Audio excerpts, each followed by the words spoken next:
right, good morning, everyone. Today is Thursday, December 15th, 2022. I'd like to call our 262nd meeting of the Equal Employment Practices Commission to order. If the Executive Director, Jean Victor, can you please call the roll? Yes, Chair and Commissioner Aldrin Bonilla. Present. Vice Chair and Commissioner Elaine Luis. Present.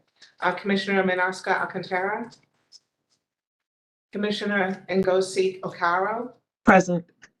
Commissioner Nicole Yearwood. Present.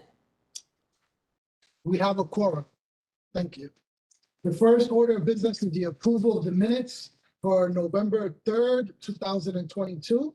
Do we have a motion to approve the minutes? I have, I emailed the request. Let's get the motions first to know that there's opportunity for I that. have voted. So moved. We have a motion from Commissioner Reese, so moved by Commissioner Yearwood, was it? Okaro. Caro. Seconded by Commissioner Okaro. Any discussion? I had a request, I said, the manner in which the minutes were submitted, it included the end time as being the scheduled end time, 11:30, and in fact, it ended at 12:20. And so it really is a silly question, but shouldn't we change the date, the time on the minutes? Yeah, I mean, it should reflect the actual end time. Yeah. Yeah, no, absolutely. Okay, The actual start time, the actual end time, not what it's calendar. yeah, it's Yeah. a silly nit. No, it's not silly. It's not silly at all. It's a friendly amendment and it's for accuracy. None of us want to underestimate the amount of dedication, time, and energy that you're all selflessly giving to this commission. And I'm sensitive to it because we years ago had an attack on us for not spending sufficient time for the huge remuneration we received for each meeting. So, What is the actual end time then? Because I have 12:25 on my documents. Is that correct? That's what I believe it is, yeah. Okay. so whether it's on your documents or it's a reference to something else, we'll make sure we make the corrections. Mhm. All right. So, motion to approve the minutes. All in favor? Aye. Aye. Opposed? Abstentions? Hearing none, the motion passes. Next, we go to section 3, old business. The 2023 commission meeting calendar. Everybody's okay with the changes that were made in accordance to some of the comments and recommendations at the November 3rd meeting? We're not meeting in August. We've changed some dates, okay? So no further action needed in that regard. Section B, proposal to draft the op-ed. I guess this is just an update that Executive Director Jean Victor distributed like a draft. And she and her team have ideas of further topics and how to really approach this. Do you want to make any additional comments? Yes, but so for the commissioners that are remote, I emailed the draft op-ed to you this morning before the meeting. And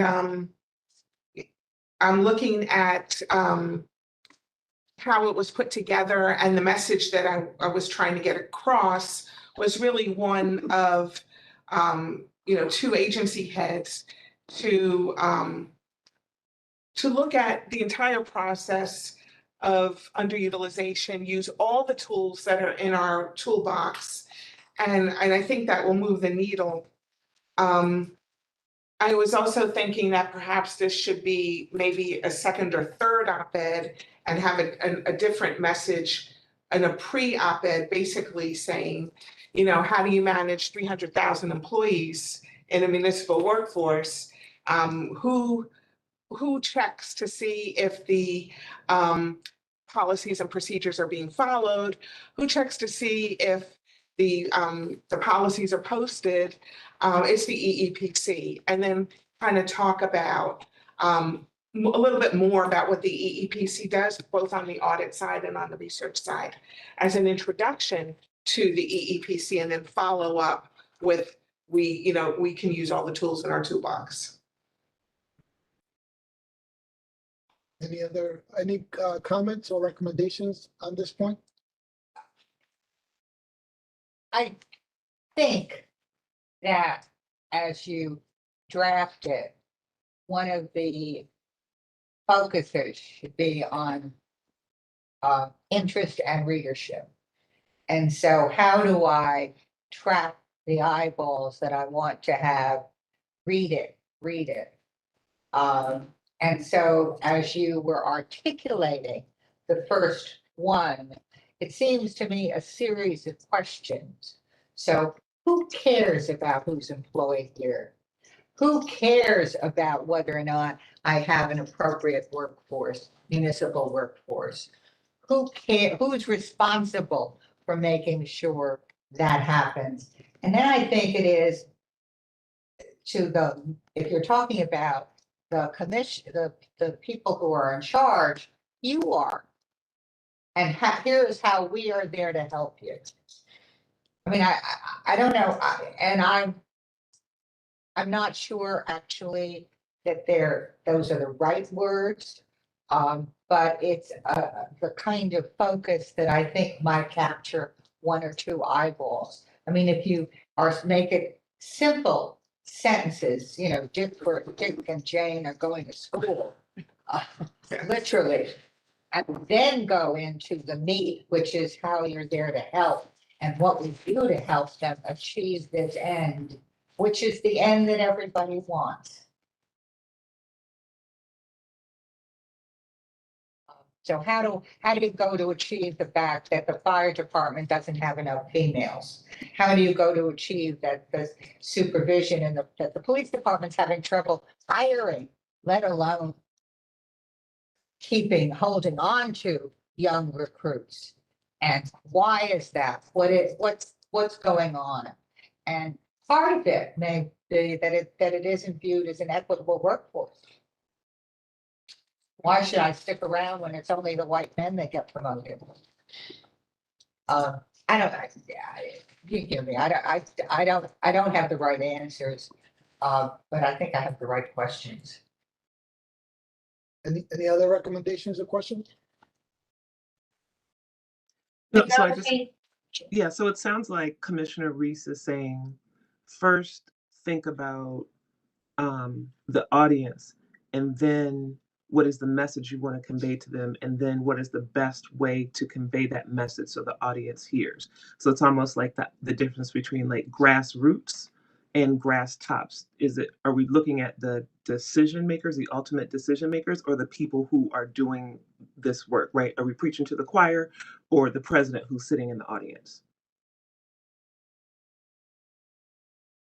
Got it. Yeah, that we're on the same track. I don't know the right mechanism, but it's got to be something that captures their attention. And if I knew that, I wouldn't be here.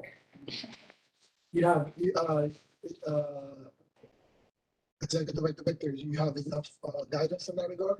Yes, Okay. thank you. Thank you. Next section, unless I see any other, I'm looking at the screen to make sure I don't miss something. But next we have the proposed EEPC charter changes. Who will be speaking to this agenda item? So I will address that item. I had initially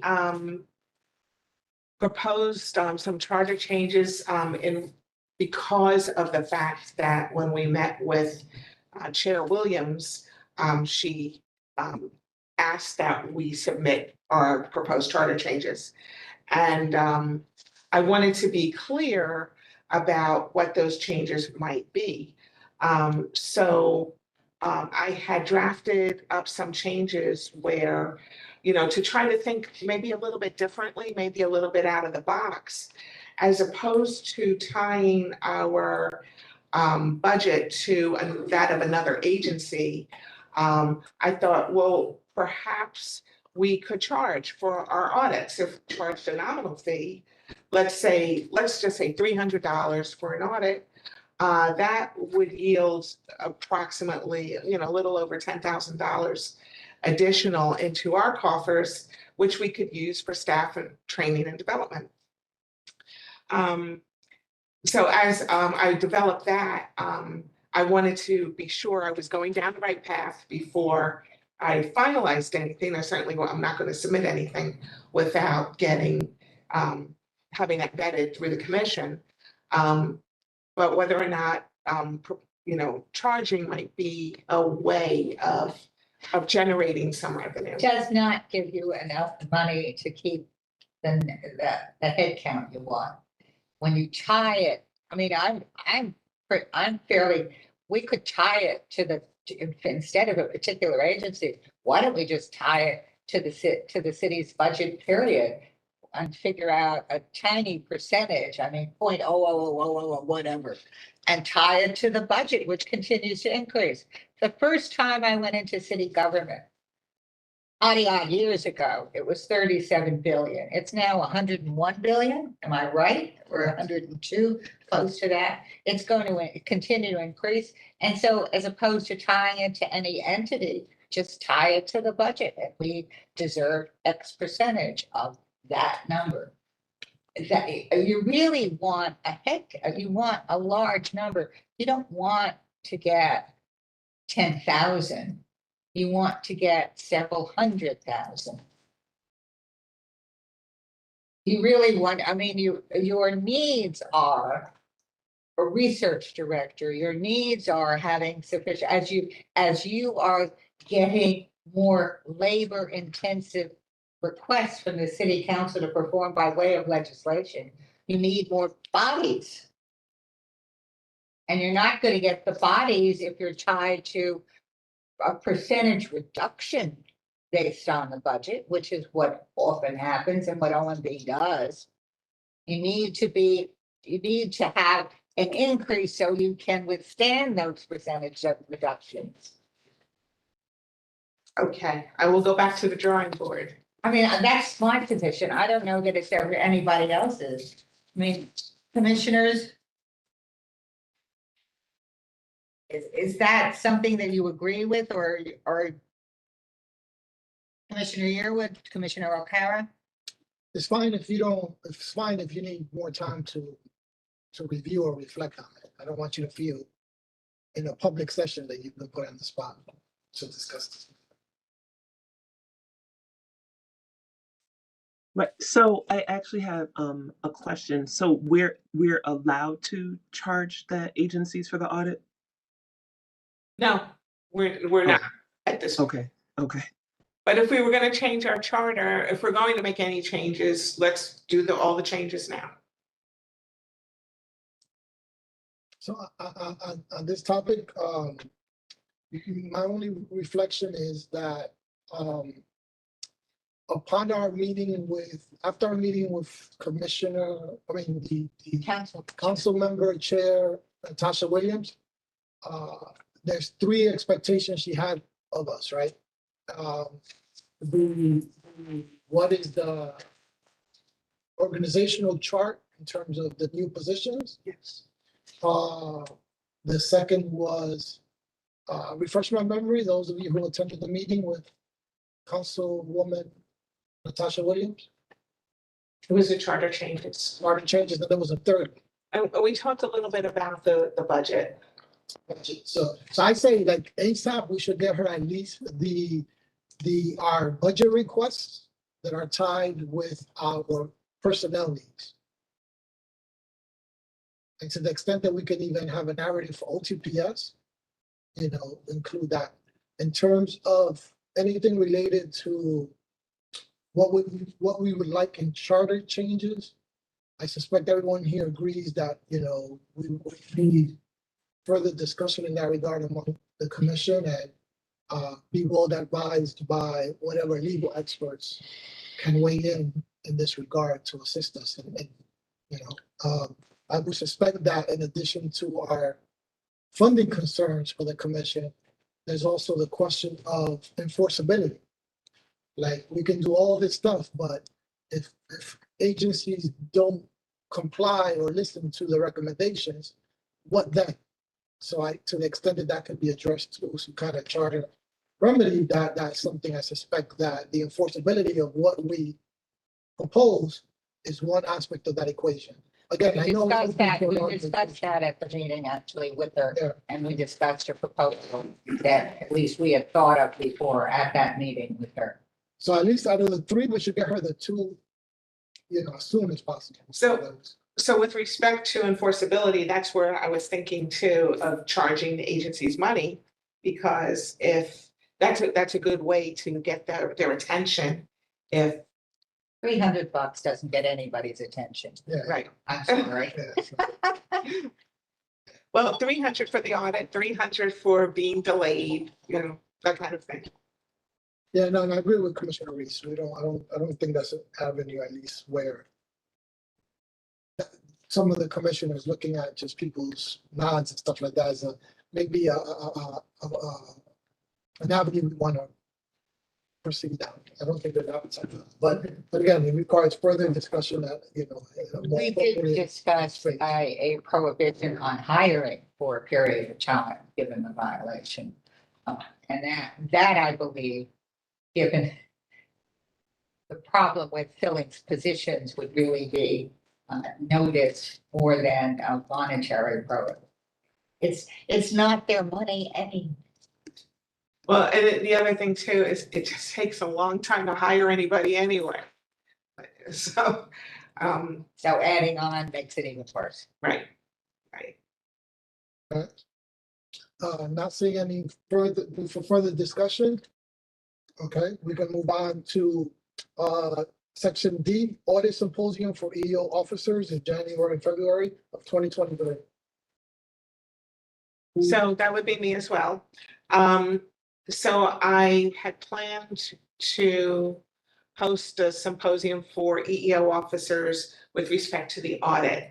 And as it turns out, that DCAS is putting on a week-long program for EEO professionals, for D&I, diversity and inclusion professionals, and for HR professionals.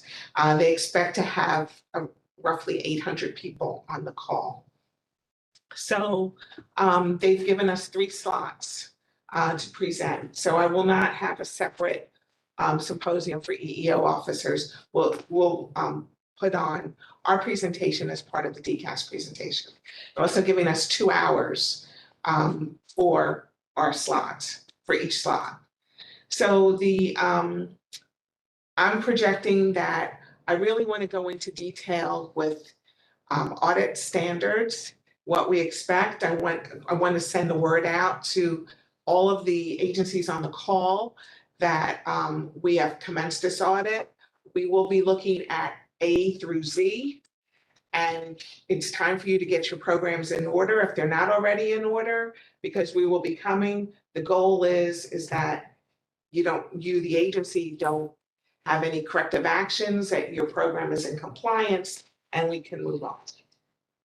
Could you add into that a question and answer period so that you know that you've gotten attention Yes. and have it sent back to you so that you can check in some manner whether people have been watching, whether they've answered, and maybe you have some sense about who needs a further update? Yes, we will be offering poll questions so that we make it somewhat more interactive. And I do want it to be interactive. I want them to ask questions. I want to be very clear on what we're looking for. But I also, it's the lawyer in me. I just want to be sure they're listening. And if you can figure out some way, I mean, they do it to make sure that people are attending and when they're You mean like the classes. PLE classes? Or, Yeah, CLE classes, Yeah. or but if you want to, I mean, if you're attending a conference and it's a CLE conference, there's still some way they want to be sure that you're there. I just, with 800 people, the number of people who will both be going to the bathroom, I think it's just enormous. And the risk is enormous, so Yes, okay. will do. Any other comments on this point of the audit symposium and participation in DCAS's week-long training using 3 slots of 2 hours? No. Next, we'll go to section E, Public meetings, remote attendance. I suspect this is a. Be taking Jennifer this. item? Yep. Yes. Yeah. So I just wanted to kind of keep everyone apprised. The state emergency has been lifted, but the city has not, and there is a clause in the new meetings legislation that says that we can still attend remote while there is a local state of emergency, which is why the agency is meeting with 2 commissioners on remote today. Going forward, if that gets lifted, we will have to put into place remote attendance rules, which will require at least a quorum of people to be in person and for a specific reason for why you are attending remotely, and that reason being articulated without giving away personal information in the minutes. So I've been looking into the process of how this needs to be done because the legislation puts forth the need for a hearing and then a resolution and then the actual rules. And I anticipate having something for the commissioners at the next board meeting so that we can get this ball rolling so that if anything happens, we have this in place going forward. Thank you. Mhm. Any comments or questions from the commissioners on this agenda item? No. Thank you. Seeing none. Thank you. Seeing none. Next, we go to section 4, the audit update. Subsection A, status of the 2022 audit update. That's me again. This is also General Counsel Jennifer Shaw. Excuse me. So I just wanted to keep everyone apprised. As we all know, we've been working on the 2022 audit plan. There were 34 agencies initiated. We got a very late start because this was the first year of the audits where we had to establish all of the protocols, procedures, PICs, templates, et cetera, et cetera. I am pleased to announce that we have all of our preliminary determinations out and we have all but 4 of our final determinations out. As you'll see, there's 16 on the resolution, on the agenda for you to vote on. The other 4 that we don't have out yet, the 4 final determinations, I do anticipate them being out by the end of the year, which means that for the comptroller's purposes, we are meeting our mandate. Our compliance numbers are low. I'm not going to try to fudge it in any way. They are not where they need to be.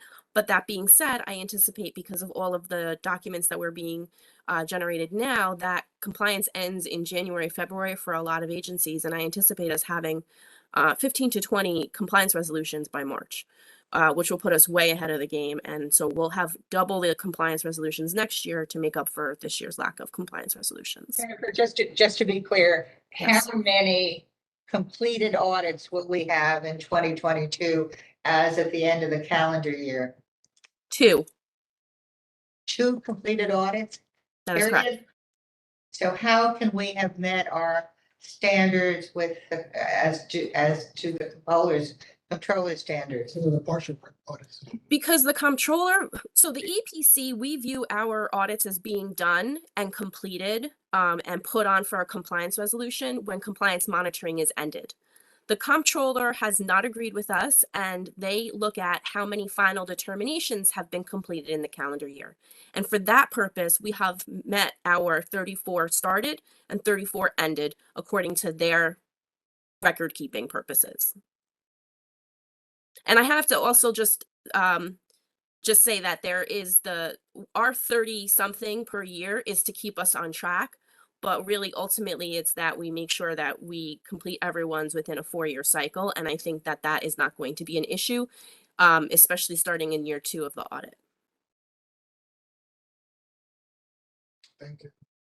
Any other comments on this agenda item? Hearing none, we go to section B, 2022 final determination resolutions. We have a vote on all 16. Again, unless I hear otherwise or any objections, I like to bundle them in terms of resolutions 1 through 16, since they're all in the same direction. So with that said, do we have a motion to approve all 16 final determination resolutions? So moved. Moved by Commissioner Reeves, seconded by Commissioner O'Carroll. Any discussion? In terms of the Bronx, I see that we have like, I think, 9 community boards or 8. The community boards that are not included, were they included last year or in a previous cycle? Yes, they were done this cycle, but they were included, I believe, on last month's agenda. We finished those up first, their final determinations first, so they were on last month's agenda. The remaining are on this month's agenda, as are the 3 Staten Island community boards that we initiated. And we only really initiated these in like October. So that's a lot of documents that our team has been pumping out and a lot of audits they've been doing in terms of completing the initial and final assessments before compliance starts. Any other comments regarding these before we vote? So Excuse me. all in favor of approving? 1 second. I Sorry. will recuse myself from, hold on a second. I'll tell you the numbers.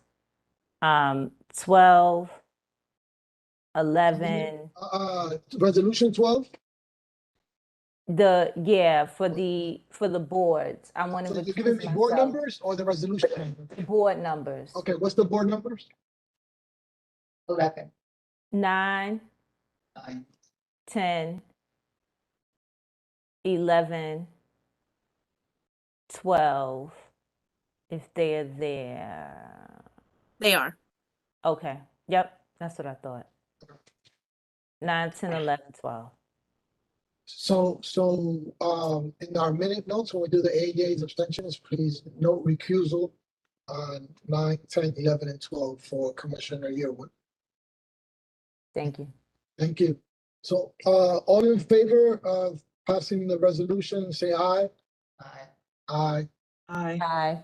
All opposed? Any abstentions? Hearing none, all 16 motions pass with the noted recusal on those 1, 2, 3, 4 resolutions. Thank you.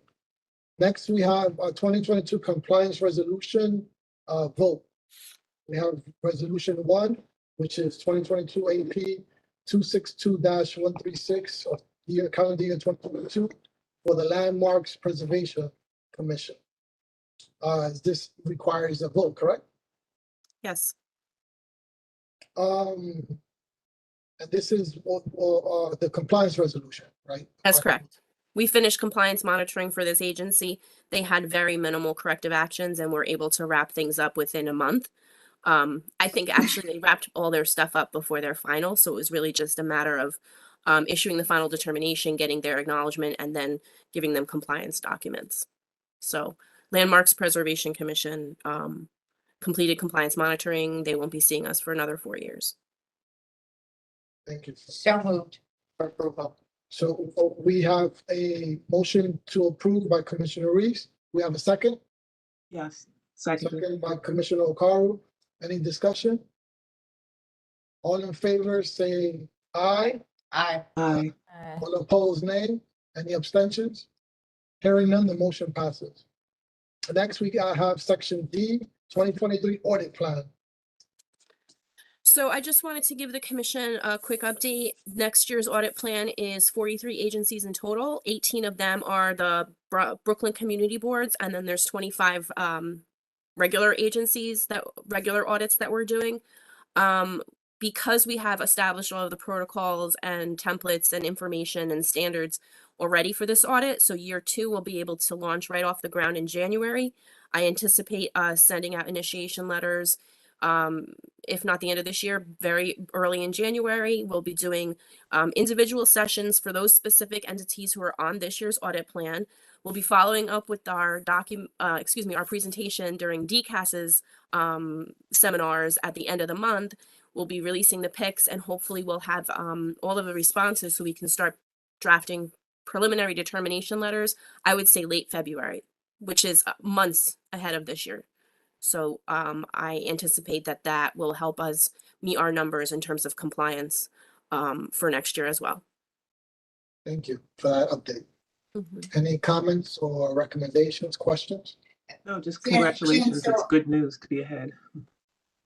So as I understand it, next year, you should have the 32 from this year that are missing, coupled with the 34 for next year. 43 for next year, yes. 43, so you will have 75? Possibly, yes. Wow. All right. That's our goal. That's our goal, to get all And 43. when is our next audit due from the controller? They don't really happen every 4 years. Do you, but they do vary as to who the controller is. So is there any sense that the controller is going to come in earlier than they did because of our dispute?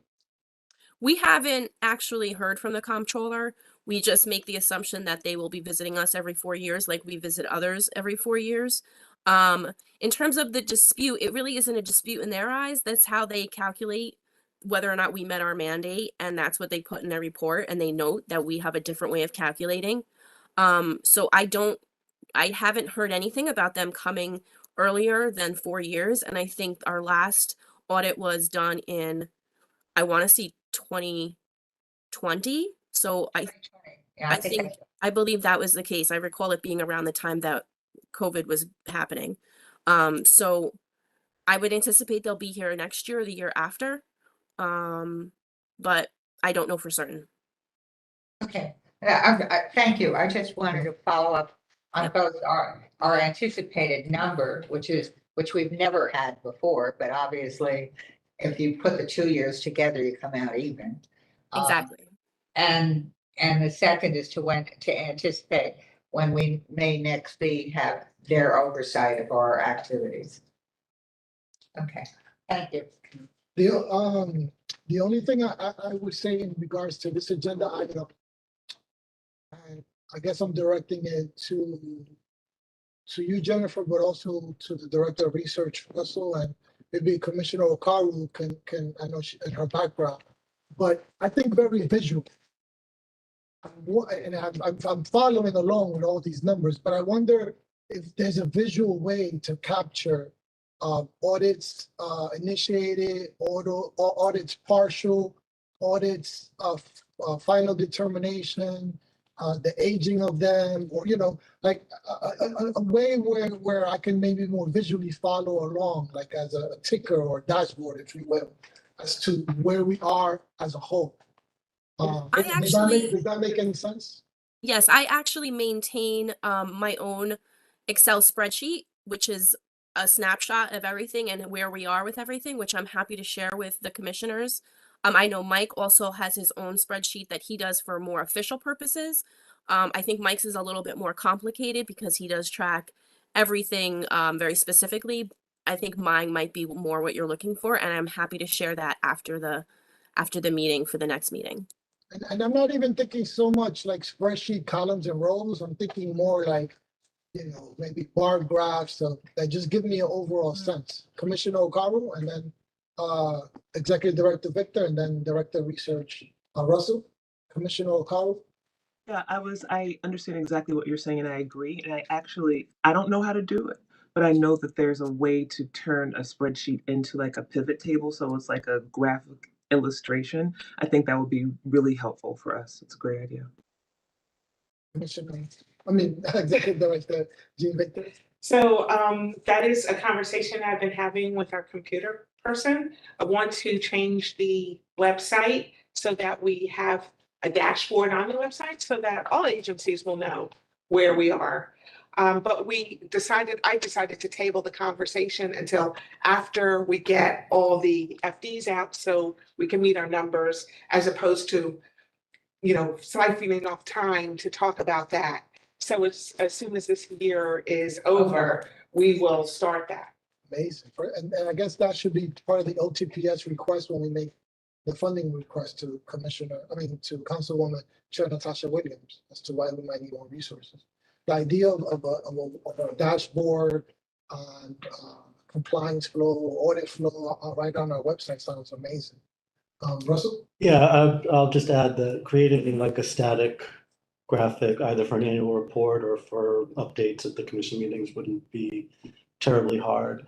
The dashboard stuff, I'm sure our IT person knows more. To do those right sometimes is not cheap. So, to do one that actually looks professional and all that. So I'd be curious what the options are, but that's something we're discussing internally. But yeah. Okay.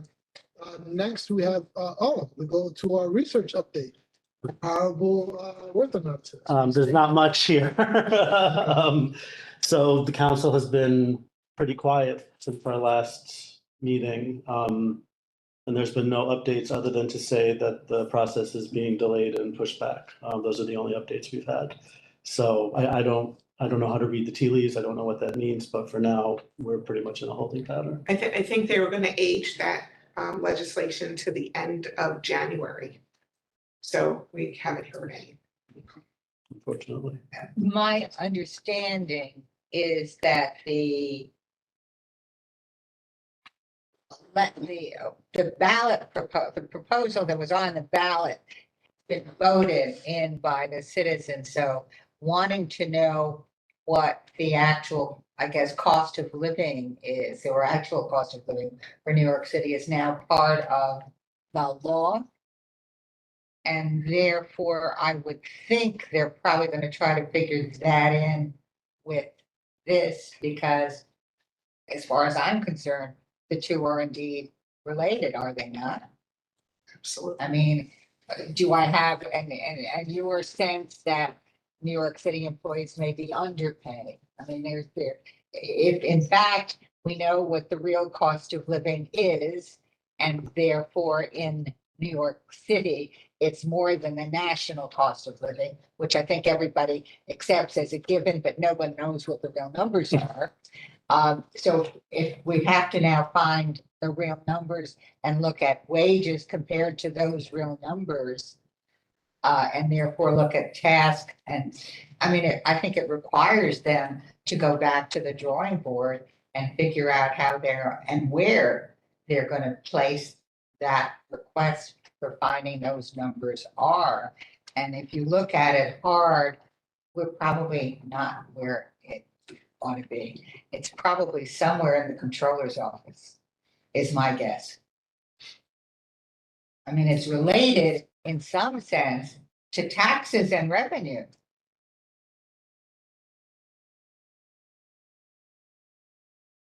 I don't know. I'm simplistic. I'm just a country lawyer. Don't laugh so loud, negotiate. Next, we go to section 6, Employment Advisory Committee meeting. Status update. If we could, Russell, even though it just says comparable worth analysis, Russell's also working on 2 other reports. Yeah, so we were hoping to have a draft of this year's community report for you by now. We have given it to Jean for review, but she got it later than we had planned, so she hasn't had time to review. And we are hopeful, we're also moving along with next year's city report, and probably would have a draft for you the end of January, is my prediction. Could I request that draft reports be submitted a week before any meeting, so that we have read it, so that our conversation is not a theoretical one? Sure, I think that's reasonable. And next, we go to Employment Advisory Committee meeting. Okay, that's me. We had an advisory committee meeting in November, and initially the agenda was to include a pay equity study by DCAS, and at the last minute they said that they were not prepared to do that. So we changed the agenda items to see if we can get some recommendations from the committee on some of the provisions of Local Law 13, which include legislative, regulatory, and budgetary changes. So that was the agenda item. We actually discussed some other items, kind of somewhat related, but not on point. We talked about we talked about some of the DCAS initiatives that they are undertaking. They are working with agencies to help them to understand the SEEDS reports. They are working with agencies on hiring initiatives. We had a bit of a discussion about exit interviews and whether or not We're getting information, on exit interviews. They're not mandated by DCAS, but some agencies are doing them and some are not. So that's kind of where the discussion kind of ended. It's only an hour conversation and the hour went quickly. But on the next meeting, which would be not December, but would be in January, would be on the pay equity. Commissioner Reese? It seems to me exit interviews are where you're gonna learn about promotion problems. It will, for Serious. sure, for sure. And pay equity issues. People leave because they have gotten either a better job or they're unhappy.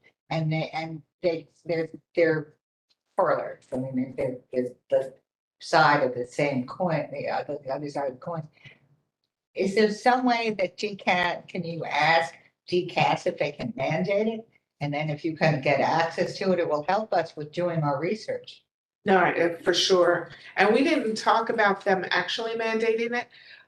The commissioner said that they were not mandated, which was curious because it would seem that it would. You might want to go back in and ask that you brought it to us and one of the commissioners wanted to know why they weren't mandated. And that really that commissioner also thought that would be valuable to us in our data collection because we have a better sense of whether or not the employees felt that promotions were happening or that salaries were equitable. I mean, the employee can think they're not, doesn't mean that they're not, but it would give us some insight as to some of the morale problems. Any other comments on this agenda item? All right, so unless I'm mistaken, I know previous correspondence that there would be an executive session agenda. So there is no executive session, right? So when we adjourn, we're adjourning completely. I just have one item. There is an executive. One Okay. item. All right, so do I have a motion to exit public session and go into executive session? So moved. Moved by Commissioner Reese. Do I have a second? Seconded. Seconded by Commissioner Karu. All in favor, aye. Aye. All Aye. opposed, nay. Any abstentions? Hearing none, we're going to exit public session and stop streaming, recording. And we'll be entering executive session.